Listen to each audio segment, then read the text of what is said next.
Everyone, welcome है आप सभी का अपने इस यूट्यूब चैनल एकेडमी रेगनार नर्सिंग क्लासेस में। तो रेगनार नर्सिंग क्लासेस में एक बार फिर से भी वेलकम है आप सभी का। आ जाइएगा, सारे के सारे कैंडिडेट स्टार्ट करेंगे अपना बाबा फरीदकोट। टोटल जिसकी पोस्ट 120 रहने वाली है। जिस भी नर्सिंग के कैंडिडेट को या पंजाब के कैंडिडेट को अब तक पता नहीं चला है, शेयर कर दीजिएगा भाई उन सभी तक, क्योंकि ये जो वैकेंसी है ये मोस्ट इम्पोर्टेंट रहने वाली है। और जो बच्चे आगे वेट कर रहे हैं DHS की वैकेंसी के लिए, तो वो भी बहुत ही जल्दी आप लोगों को देखने को मिल जाएगी। तो भाई बाबा फरीदकोट स्टाफ नर्स 120 पोस्ट के लिए लाइव क्रैश कोर्स जो है स्टार्ट किया गया है रेगनार नर्सिंग क्लासेस की ओर से। 10 जुलाई तक ऑफर प्राइस में आप इस बैच को परचेज कर सकते हो 2499 रुपये में ओनली। 4 मंथ की आपको वैलिडिटी भी मिलेगी यहाँ पे, कि अगर कहीं आपका एग्ज़ाम पिछली बार की तरह लेट हो जाए तो आप आराम से निश्चिंत होकर अपनी प्रिपरेशन कर पाएँ। जिस भी बच्चे ने अभी तक ज्वाइन नहीं किया है, ज्वाइन कर सकते हैं भाई। नंबर पे कॉल करके, मैसेज करके आपको सिलेक्टेड डाटा मिलेगा और रैंक वाला डाटा मिलेगा भाई। प्रीवियस 250 पोस्ट का जो आपका रिजल्ट आया है, आप लोगों ने देखा होगा, टॉपर्स निकले हैं आपकी एकेडमी से, रैंक फर्स्ट से लेके लास्ट तक। तो अगर आप भी चाहते हैं आपका भी रैंक फर्स्ट हो, रैंक थर्ड हो, रैंक फिफ्थ हो, रैंक सेवन्थ हो, रैंक सेकंड हो, तो आप ज़रूर ज्वाइन करें, क्योंकि पोस्ट सिर्फ 120 है। और 120 पोस्ट के अंदर आपको सिर्फ वही पढ़ना पड़ेगा जो डायरेक्टली सिलेक्शन देगा। कुछ भी नहीं पढ़ना है, सिर्फ वही पढ़ना है जो आपको 100% श्योर सिलेक्शन दे। तो ज्वाइन कर सकते हैं आज ही। कल रिलीज़ होने जा रहा है भाई मॉर्निंग की क्लास में 9 बजे तक। सारे कैंडिडेट्स अपना बैच ज्वाइन कर लीजिएगा, क्योंकि कल जो हमारा मास्टर प्लान है, आज भी मैंने आप लोगों को बताया था कि आज मैं आप लोगों के लिए एक ऐसा मास्टर प्लान लॉन्च करने जा रहे हैं भाई हम लोग, जिन बच्चों ने भी बैच ज्वाइन कर लिया है, कि ना होते हुए भी आपका सिलेक्शन जरूर होगा। तो उस मास्टर प्लान के लिए कल सुबह की क्लास में तैयार रहिएगा, ठीक है भाई। तो ये मास्टर प्लान आपको अपने सिलेक्शन तक जरूर लेके जाएगा। पहले भी आपने रैंक दिया है और अब भी आप लोग ही रैंक दोगे। तो चलिए स्टार्ट करते हैं आज का अपना ये न्यू सेशन है। जो बच्चे नए हो वो चैनल को सब्सक्राइब जरूर कर लीजिएगा। उसी के साथ है भाई हमारा पहला question. The nurse is caring for a client scheduled for removal of pituitary gland. एक नर्स है जिसको क्या किया गया है भाई, शेड्यूल्ड किया गया है। किसके लिए? एक क्लाइंट को केयर दे रही थी और उस क्लाइंट की क्या होनी है, अभी पिट्यूटरी ग्लैंड जो है वो रिमूवल होना है, शेड्यूल किया गया है उसको। The nurse should be particularly alert. Nurse क्या है भाई, पर्टिकुलरली अलर्ट होनी चाहिए। किसके लिए? अगर आपके पेशेंट की हमने पिट्यूटरी ग्लैंड को रिमूव कर दिया तो क्या हो सकता है? नेजल कंजेशन हो सकता है, एब्डोमिनल टेंडरनेस हो सकता है, मसल टेटेनी हो सकती है, या फिर ओलिगोयूरिया हो सकता है। बताइएगा। ये क्वेश्चन ऐसे होंगे जिसका बेसिक कंसेप्ट क्लियर है उसी को आएंगे, ठीक है ना। बाकी कुछ भी जो आप पढ़ रहे हो उनमें से नहीं है। ये सिलेक्टेड डाटा है, मैंने बोला है मास्टर प्लान, उसका एक ये डेमो लगा लो आप लोग। और ये मास्टर प्लान ऐसा होगा जो आप लोगों को डायरेक्टली सिलेक्शन देगा। तो बताइएगा भाई क्या देखने को मिलेगा जिस पेशेंट के अंदर आप एंटीरियर पिट्यूटरी ग्लैंड को रिमूव कर दोगे। तो देखिएगा भाई, पिट्यूटरी ग्लैंड को रिमूव करने के लिए हमें करना पड़ेगा ट्रांसफिनोइडल सर्जरी। ट्रांसफिनोइडल सर्जरी करनी पड़ेगी। ट्रांसफिनोइडल सर्जरी कौन सी होती है मैम? तो इसमें हम नाक के थ्रू, नोज के थ्रू क्या करते हैं, फोर्सेप का यूज करके, और सीधा कहाँ तक पहुँचते हैं भाई, पिट्यूटरी ग्लैंड तक पहुँचते हैं। और ये जो ऑपरेशन है ये लेटेस्ट सर्जरी है, जो कि अभी पहले क्रेनियोटोमी करते थे, ठीक है ना, क्रेनियोटोमी करते थे। अब क्या करते हैं, ट्रांसफिनोइडल हाइपोफिजेक्टमी करते हैं थ्रू नोज। तो इसकी वजह से क्या हो सकता है? एब्डोमिनल टेंडरनेस नहीं मैम, मसल टेंडेंसी नहीं मैम, ना ओलिगोयूरिया। होगा क्या? नेजल कंजेशन की प्रॉब्लम आ सकती है। क्या आ सकती है भाई? नेजल कंजेशन की प्रॉब्लम आ सकती है पेशेंट में, क्योंकि नाक के थ्रू ये सर्जरी की जाएगी, फोर्सेप को इंट्रोड्यूस करवाया जाएगा। So it will lead to nasal congestion, ठीक है। चलिएगा, ऐसे ही बढ़िया से बढ़िया क्वेश्चंस आपको मिलेंगे, ठीक है। अगला क्वेश्चन है, बहुत ही सोच समझ के आंसर करना है, बहुत ही ज़्यादा, क्योंकि ये क्वेश्चन वो हैं जो आपके कंसेप्ट को और ज़्यादा मजबूत बनाएंगे। और शेयर कर दो भाई, शेयर करने में इतनी कंजूसी नहीं करते, ठीक है ना, शेयर करने में इतनी कंजूसी नहीं करते कंजूस लोगों। एक क्लाइंट है जो कि कैंसर के साथ में एडमिट हुआ है ऑन्कोलॉजी यूनिट के अंदर। स्टैट लैबोरेटरी वैल्यूज रिविल, उसका HB लेवल है 12.6। आप एनक्लेक्स का एग्जाम भी निकाल सकते हो, ठीक है ना, इतनी बेस्ट प्रिपरेशन हो जाएगी आपकी। WBC हो गया है उसका 6500, पोटाशियम हो गया है 1.5, यूरिक एसिड हो गया है 7, सोडियम है उसका 136 एंड प्लेटलेट है भाई 1,78,000, 1,78,000। तो आपको बताना है अब क्या करेंगे।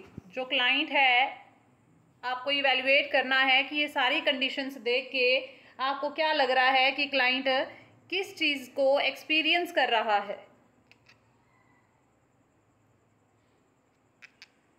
एक नर्स ने इवैल्यूएट किया कि जो क्लाइंट है वो एक्सपीरियंस कर रहा है, क्या एक्सपीरियंस करेगा बताइएगा। लेबोरेटरी वैल्यूज़ देख लो।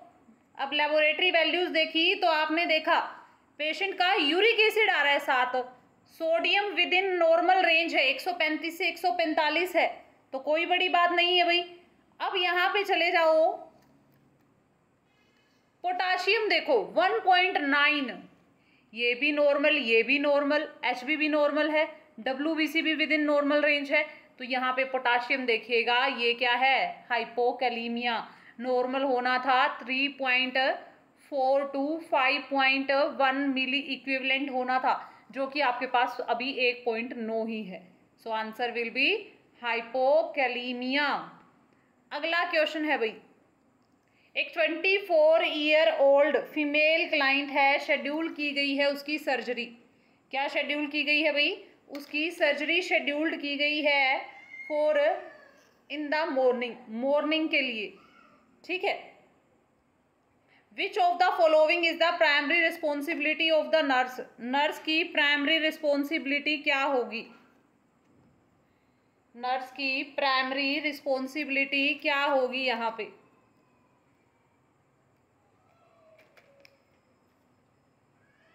बताइएगा।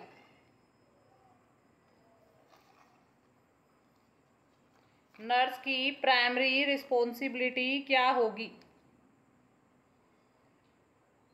सर्जरी है उसकी मॉर्निंग में, तो आप क्या करोगे, वाइटल साइन चेक करोगे, ऑब्टेन करोगे परमिट, नेक्स्ट है भाई एक्सप्लेन करोगे प्रोसीजर फॉर द पेशेंट, या पेशेंट को प्रोसीजर परफॉर्म करोगे, या फिर लैब वैल्यूज़ को चेक करोगे, या क्या करोगे भाई, लैब वैल्यूज़ को चेक करवाओगे।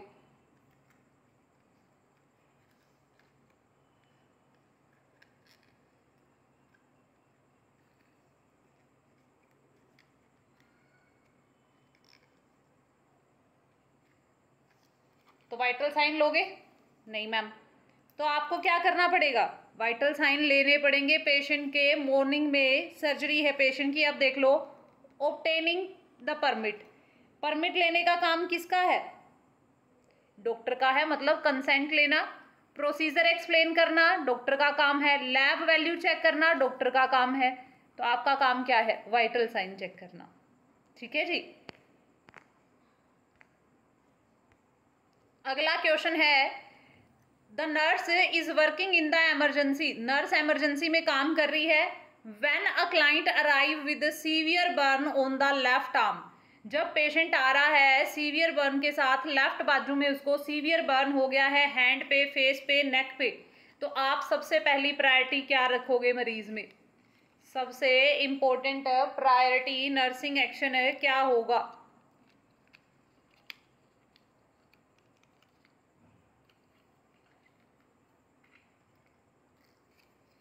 सबसे इम्पोर्टेंट प्रायोरिटी नर्सिंग एक्शन क्या होगा भाई,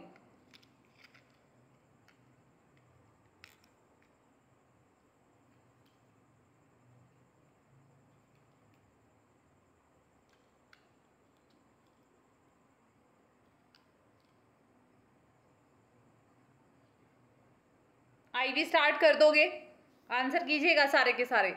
तो देखो भाई, पेशेंट को बर्न हुआ है, कहाँ पे? हैंड पे, फेस पे। फेस पे हुआ है मतलब, और नेक पे हुआ है मतलब रेस्पिरेशन तो बिल्कुल ब्लॉक हो गया। तो सबसे पहले क्या करो? अप्लाई करो oxygen.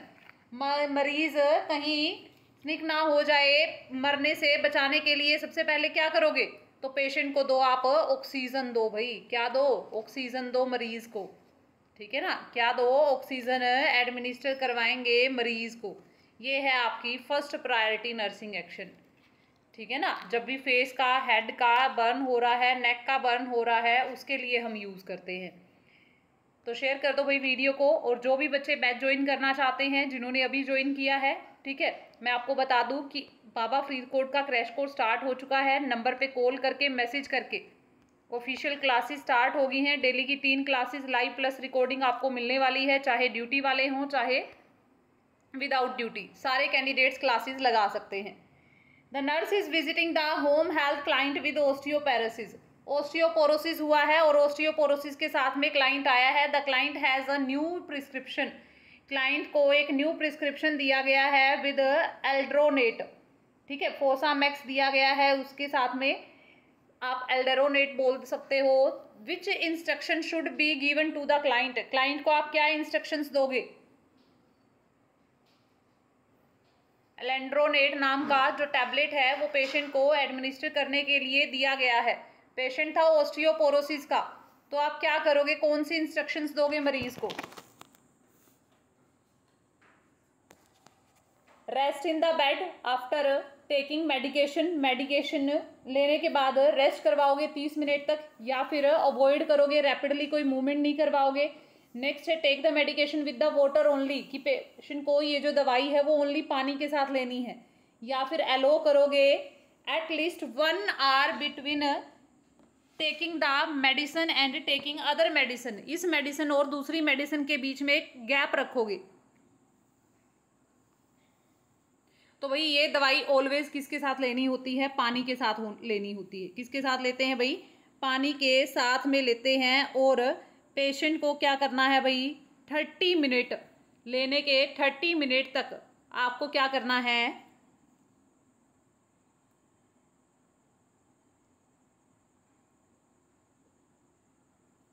Very good, upright position में ही रहना है।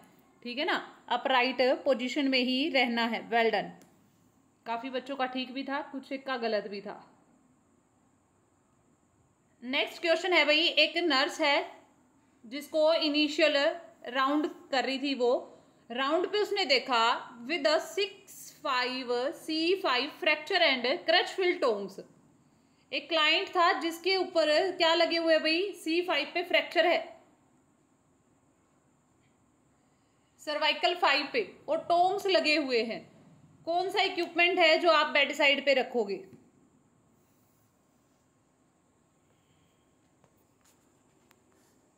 कौन सा इक्विपमेंट है जो आप बेड साइड पे रखोगे?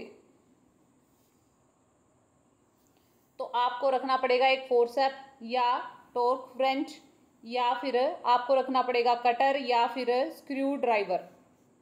What will you kept at the bed side of the patient. मरीज की बेड साइड पे क्या रखना है और क्यों रखना है भाई, ये भी बता दो साथ ही साथ।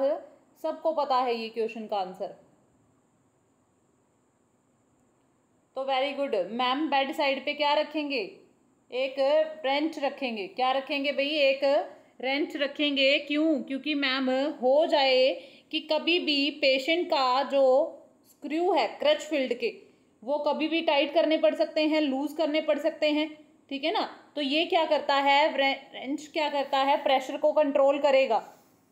किसको कंट्रोल करेगा? प्रेशर को कंट्रोल करेगा। ठीक है ना? इधर स्क्रू लगे होते हैं, उनके प्रेशर को कंट्रोल करेगा, जिससे पेशेंट को आसानी होगी। ठीक है ना? Very good. अगला क्वेश्चन है भाई, एक इन्फेंट है, 7 पौंड का है, वो अभी 7 पौंड का है वेट उसका। तो आपको ये बताना है एक्सपेक्टेड वेट क्या होगा उसका 1 साल पे। एक इन्फेंट है, वेट जो उसका बर्थ पे था वो 7 पौंड का था। कितने पाउंड का था भाई? 7 पाउंड का था। अब आपको ये बताना है कि उसका 1 साल पे वेट कितना होगा। तो 1 साल पे हो जाता है ट्रिपल। क्या हो जाता है भाई? ट्रिपल हो जाता है। और ट्रिपल हो जाएगा तो यहाँ पे 7 या 21, तो क्या हो जाएगा? 21 पाउंड का हो जाएगा मैम। Very good. अगला क्वेश्चन देखिएगा। इविंग सार्कोमा हुआ है एक मरीज को। The symptoms would be expected due to this tumour location. तो कौन से सिम्टम्स देखने को मिलेंगे आपको इस ट्यूमर के साथ में?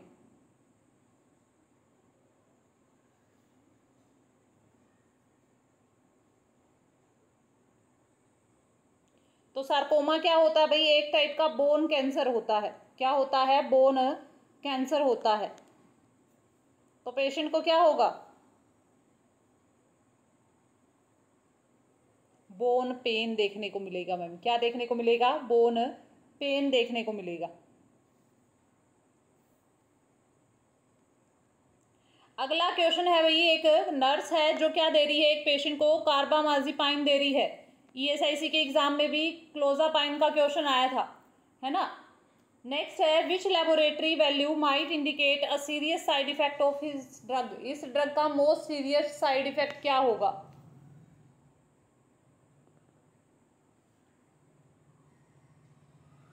इस ड्रग का मोस्ट सीरियस साइड इफेक्ट क्या होगा?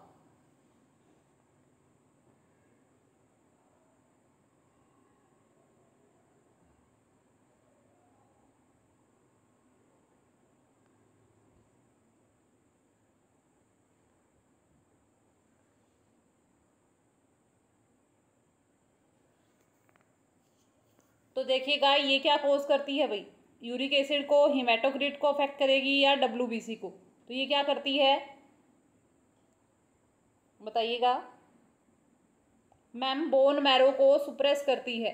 ये क्वेश्चन नोरसेट में भी आ चुका है। बोन मैरो को सुप्रेस करती है, और बोन मैरो को सुप्रेस कर देगी जिसकी वजह से क्या हो जाएगा भाई? जो ब्लड सेल्स है उनका नंबर डिक्रीज हो जाएगा, एक ग्रैनुलोसाइटोसिस हो जाएगा। तो ये मोस्ट इंपॉर्टेंट साइड इफेक्ट देखने को मिलेगा।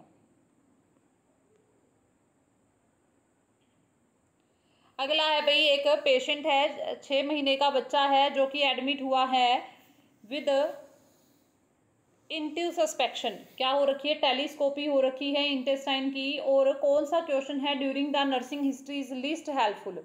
जब आप उस पेशेंट की हिस्ट्री ले रहे थे तो कौन सा डाटा है जो कि लेस यूजफुल है? ऐसा कौन सा डाटा है जो लेस यूजफुल है यहाँ पे?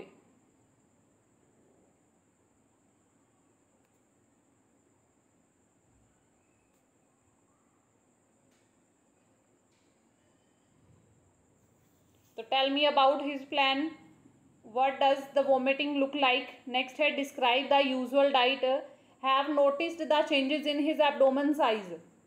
तो क्या आप लीस्ट हेल्पफुल मानोगे यहाँ पे? कौन सा ऐसा सवाल है भाई? तो देखो, पेन पूछना पड़ेगा हमें साइट जानने के लिए, वोमिटिंग पूछनी पड़ेगी क्योंकि टेलीस्कोपिंग हो रखी है। ये ऐसा ही क्वेश्चन आपको ईएसआईसी में भी आया था, और यह आपको बाबा फरीदकोट में भी बहुत हेल्प करेगा क्योंकि टेलीस्कोपिंग हो रखी है तो पेशेंट को वोमिटिंग आएगी। ठीक है। अगला है, पेशेंट का एब्डोमिनल का जो साइज है वो तो चेंज नहीं हो रहा, ये सब कुछ हम देखेंगे। लेकिन डाइट क्या ले रहा है उसकी डिस्क्राइब करो, ये कम यूजफुल है रेदर देन बाकी 3 क्वेश्चंस के। एक नर्स है, वो असिस्ट कर रही है क्लाइंट को with diverticulosis to select appropriate food. कि क्या करे भाई? एप्रोप्रिएट फूड सिलेक्ट करे। कौन सा फूड है जो आपको अवॉइड करना चाहिए?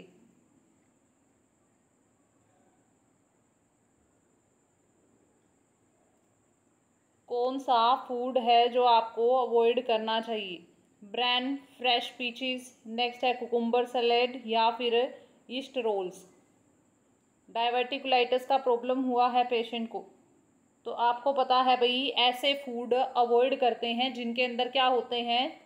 सीड्स होते हैं। क्या होते हैं? सीड्स। तो किस में होते हैं? बीज। इनमें से कौन से फूड के अंदर है? तो कुकुम्बर सैलेड के अंदर क्या होते हैं? बीज होते हैं। इसलिए हमें वैसा खाना पेशेंट को नहीं देना है। अगला क्वेश्चन है, एक पेशेंट का एब्डोमिनल पेरिनियल रीसेक्शन किया गया है, शेड्यूल्ड किया गया है। ठीक है। What should be the priority nursing care for the post operative. इस पेशेंट की पोस्ट ऑपरेटिव में आप प्रायोरिटी नर्सिंग एक्शन कौन सा फॉलो करोगे। आप टीच करोगे कैसे इरिगेट करना है इलियोस्टोमी को, आप स्टॉप कर दोगे electrolyte loss in the incisional area, या इंक्रेज करोगे हाई फाइबर रिच डाइट, या फैसिलिटेट करोगे पेरिनियल वुंड ड्रेनेज को। तो इसने क्या इलियोस्टोमी की बात की गई है? नहीं मैम।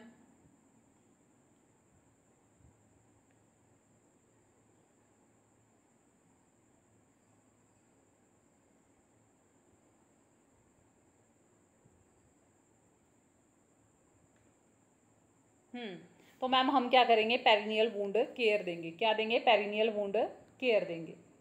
ठीक है भाई, तो आप लोग कल तैयार रहिएगा। जिन भी कैंडिडेट्स ने बैच ज्वाइन कर लिया है ऑलरेडी, तो कल हम डिस्कस करेंगे भाई BFUHS का मास्टर प्लान, जो कि ओनली बैच वाले कैंडिडेट्स के लिए रहेगा जिन्होंने बाबा फरीदकोट स्टाफ नर्स का बैच लिया है। तो ये मास्टर प्लान उन्हीं कैंडिडेट्स के लिए है जो कि बाबा फरीदकोट की तैयारी कर रहे हैं। तो कल सुबह 9 बजे फिर से तैयार रहिएगा अपने मास्टर प्लान के साथ।